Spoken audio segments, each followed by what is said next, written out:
사랑하는 벙커원 교회 교우 여러분, 행복한 아침 맞고 계십니까? 11월 4일 목요일 아침에 보리떡 시작하겠습니다. 오늘 나오미가 돌아온 때라는 제목으로 룻기 1장 18절에서 22절까지의 말씀을 본문으로 함께 은혜 나누고자 합니다. 제가 봉독하겠습니다. 나오미는 룻이 자기와 함께 가기로 굳게 마음먹은 것을 보고 더 이상 말리지 않았다. 그 두 사람은 길을 떠나서 베들레헴에 이르렀다. 그들이 베들레헴에 이르니 온 마을이 떠들썩하였다. 아낙네들이 이게 정말 나오미인가 하고 말하였다. 나오미가 그들에게 대답하였다. 나를 나오미라고 부르지들 마십시오. 전능하신 분께서 나를 몹시도 괴롭게 하셨으니 이제는 나를 마라라고 부르십시오. 나는 가득 찬 채로 이곳을 떠났습니다. 그러나 주님께서는 나를 텅 비어서 돌아오게 하셨습니다. 주님께서 나를 치시고 전능하신 분께서 나를 불행하게 하셨는데 이제 나를 나오미라고 부를 까닭이 어디에 있겠습니까? 이렇게 하여 나오미는 모압 여인인 며느리 룻과 함께 모압 지방에서 돌아왔다. 그들이 베들레헴에 이르렀을 때는 보리를 거두기 시작할 무렵이었다. 몇 달 전에 이 성서 본문으로 함께 은혜 나눈 적이 있었습니다. 등장인물이 많다 보면은 헷갈리고 결국 집중력이 떨어집니다. 그래서 오늘 보리떡 하면서 세 사람 이름만 기억합시다. 시어머니인 나오미, 시어미 나오미, 외우기 쉽지요? 시어머니 나오미. 그리고 며느리 두 사람이 나옵니다. 룻 그리고 오르바입니다. 룻과 오르바. 네. 시어머니 나오미는 남편과 함께 살던 곳 베들레헴을 떠나서 모압에 이르렀습니다. 흉년 때문에 더 이상 베들레헴에 살 수가 없었던 것이죠. 모압에 가서 잘 살았습니다. 며느리도 얻었습니다. 아들 둘이 있었거든요. 네, 아들 둘. 큰아들은 오르바와 결혼했고 작은 아들은 룻과 결혼했습니다. 자, 그런데 나오미의 남편이 죽었습니다. 또 아들 둘도 죽었습니다. 이로써 시어머니와 며느리 둘, 세 여성이 모두 과부가 된 것입니다. 이제 시어머니인 나오미는 아무래도 모압에서 살기가 힘들어졌어요. 그래서 원래 살던 곳 베들레헴으로 돌아가려고 합니다. 그래서 이런저런 가재 도구를 남한테 주고 버릴 것은 버리고 이제 맨몸으로 떠날 차비였습니다. 그런데 두 명이 따라붙었어요. 바로 며느리였습니다. 남편을 잃은 며느리. 당시로서는 선택의 여지가 없었죠. 시어머니와 함께 운명을 같이 해야 했으니까요. 죽어도 지아비, 죽어도 남편이었으니까요. 모르긴 해도 며느리 오르바와 또 룻의 친정 식구들은 오르바와 룻이 베들레헴으로 떠나기 전에 모였을 것입니다. 이방인에게 시집을 보낸 것도 참 미안한데 딸이 남편이 죽고 자식도 없이 과부가 됐는데 이제는 시어머니를 따라서 완전한 타향으로 가게 되다니 평생을 과부로 살 텐데 아마 붙잡고 울었을 것입니다. 결국 며느리가 시어머니와 함께 길을 떠납니다. 시어머니 나오미의 마음은 편했겠습니까? 마음이 아팠어요.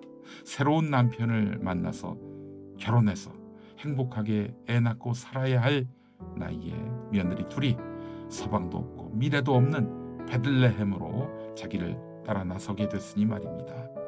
게다가 그 며느리들은 모압 사람들이 믿는 신을 믿고 있었어요. 거기 가면 이제 전혀 다른 신 야훼 하나님을 믿어야 할 텐데 그래서 베들레헴으로 가는 그 길에서 나오미는 결단합니다.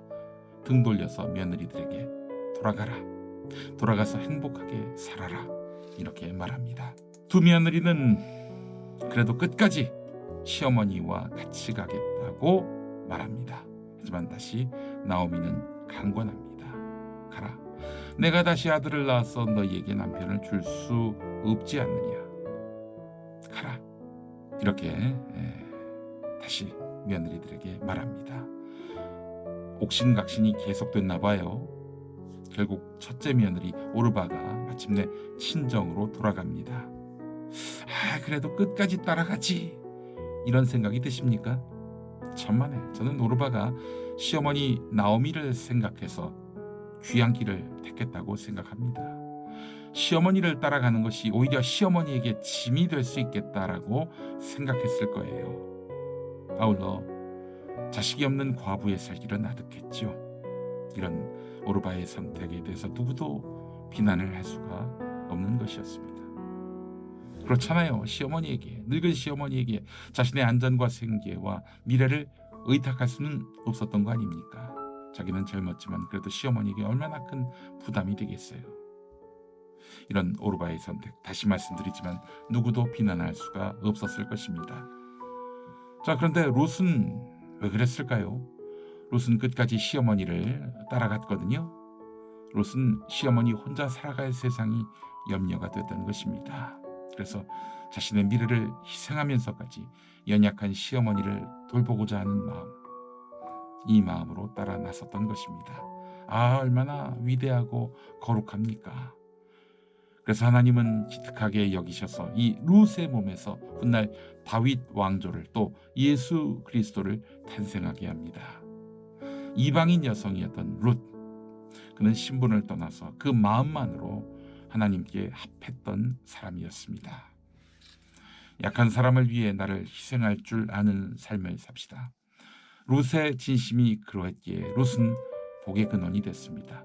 복의 근원이 되는 데에는 신분, 학력, 재산, 성별, 나이, 재주 이딴 거 필요 없습니다. 그래요. 룻의 그 마음, 순전한 마음, 아름다운 마음, 그 마음만 있으면 됩니다. 나오미는 베들레헴에 돌아왔을 때 빈털터리가 된 자신을 고향 사람들에게 보여주기 싫어서 이름도 기쁨, 즐거움을 뜻하는 나오미 대신에 고통, 괴로움이란 뜻의 마라로 불러달라고 했지요. 하나님께 야속한 마음도 있었을 것입니다. 그러나 삶의 희망을 저버리지는 않았습니다. 룻의 역할이 컸을 거예요. 동행했던 룻의 역할이. 나오미를 도운 룻, 그 룻은 그래서 복의 근원이었던 것입니다. 나로 인해서 가정이 행복하고 직장 공동체가 행복하고 교회가 행복하고 사회가 행복하다면 얼마나 큰 복입니까? 룻을 닮은 그 따뜻함이, 룻을 닮은 그 배려가 오늘 여러분의 행복의 원천, 이웃이 누리는 행복의 원천이 될 것입니다. 복의 근원이 되실 여러분을 응원합니다. 할렐루야. 기도하시겠습니다. 하나님, 우리가 주님을 떠나 빈손으로 돌아왔지만 새롭게 시작할 수 있게 하시니 감사드립니다. 오늘 우리가 속한 공동체 안에서 복의 근원이 될 수 있도록 인도하여 주옵소서. 모든 말씀 우리 주 예수 그리스도의 이름으로 기도합니다. 아멘.